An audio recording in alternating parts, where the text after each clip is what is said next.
Okay, let's unpack this.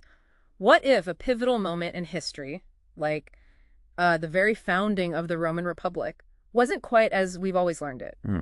We're diving deep into a set of sources today that paints this, well, incredibly audacious picture of early Roman history. Yeah, we're talking covert operations, spies, even a hidden empire potentially pulling the strings. It's a look at how powerful, maybe unseen forces might have shaped the ancient world. And our mission really is to pull out the most surprising nuggets from this material. It's a truly fascinating narrative. Controversial, though, right? Oh, definitely controversial.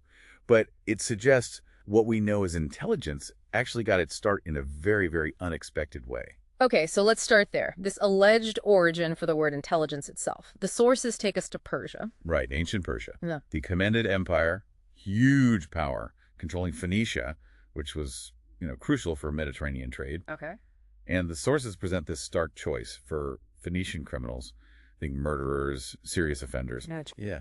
Either face capital punishment, beheading specifically, or serve the Achaemenid Foreign Secret Service abroad, in cities across the Med, And that choice was called intelligentsia. in Latin, supposedly. That's the claim, giving us the terms intelligence and intelligencers. Wow. Quite the origin story. And it gets more complex. There's this secret of the hangman. Exactly. The sources describe executioners basically faking the execution Faking it. Why? to placate the victim's family, make them think justice was done.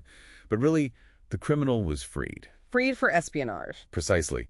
These new intelligencers were then rigorously trained by Achaemenid spy masters. They'd even work under merchants first. Learning the ropes. Yeah, before being shipped off with funds to their target cities, including Rome. A fledgling Rome. Which brings us to the city itself.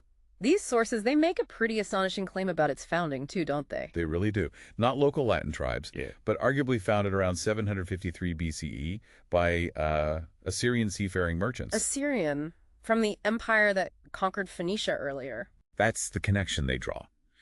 Rome, in this view, wasn't homegrown initially, but a strategic trading outpost. A link between the Etruscans and the Middle East, Asia. Exactly. And what's fascinating is how long-term this alleged infiltration was. It wasn't just the Achaemenids. Oh, Earlier, Assyrian and Neo-Babylonian secret services had supposedly already started placing agents among the Etruscans. the Etruscans, the powerful neighbors of early Rome. Where are these agents placed? Especially in the ports, key hubs, living there, blending in. And this is where the infiltration method gets really ingenious, maybe disturbing. It is quite something. The sources suggest certain Etruscan women, described as mentally ill, served as prostitutes in Roman brothels. Where intermarriage was taboo. Right. So they're mixed heritage children, often called criminally minded, and sort of outcasts in Etruscan society. They became prime recruits. Easy targets for the Achaemenid Secret Service. Easily swayed by money, yes. That's the narrative. And you get the sophisticated two-tier system. 2 tiers. Yeah. You had the original intelligencers, the criminals moving back and forth, Asia, Europe, relaying messages, money. Okay. And the second tier. Their children, born in Rome, staying in Rome, trained in business, given money to start local trades, expanding their reach. And this outside money, plus dominating trade routes, made them wealthy. Incredibly wealthy, according to these sources, able to outcompete local Etruscans, grow their power, and allegedly infiltrate and subvert Etruscan institutions, especially their monarchies. Okay, so fast forward to 509 BCE. This network is supposedly at critical mass. Wealth, agents, influence. Right, in Rome and around it. And the story goes, they started spreading rumors, casting doubt on Etruscan rule. Making the monarchy unpopular, softening up the locals for recruitment. Exactly, making them recruitable as spies. Which leads to the big question, the Roman Revolution. Was it an organic uprising or, Or an orchestrated coup. according to these materials, very much orchestrated? They claim the network likely recruited the last king of Rome himself, Tarquinius Superbus, The king and his wife. and his wife Tullia, exploiting Tarquin's ambition and harshness to stir up resentment. And then comes the Lucretia story, foundational myth. But here, it's different. Totally different. The sources claim it was a mise-en-scène staged, a setup. How? An Achaemenid agent, a noble named Lucius Junius Brutus, allegedly paid Lucretia and her relatives to lie about the rape by the king's son. Paid them to lie. And Lucretia. The sources suggest she was then secretly killed. Mhm. to dispose of the evidence. Wow. And true, that just flips everything we know about that event. It's an audacious claim, absolutely.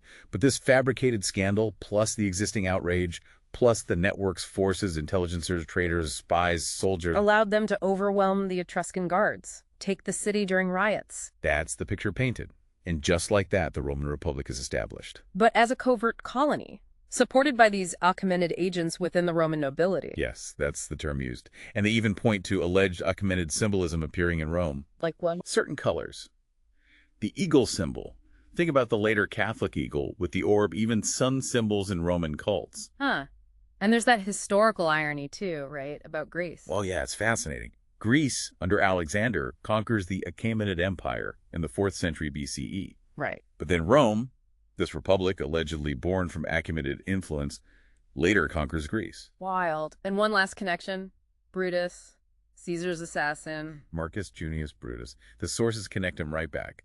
He was supposedly a descendant of that first Brutus, Lucius Junius Brutus. The one who orchestrated the Lucretia story. The very same. Hmm. And get this, Marcus Brutus's family was apparently Etruscan nobility, not originally Roman. So, pulling it all together, what we've looked at suggests this hidden layer to Rome's founding. Not a local uprising, but maybe a long-term, planned, covert op. The implication is huge, isn't it? That an ancient intelligence service could infiltrate, subvert, and even fabricate a revolution over centuries.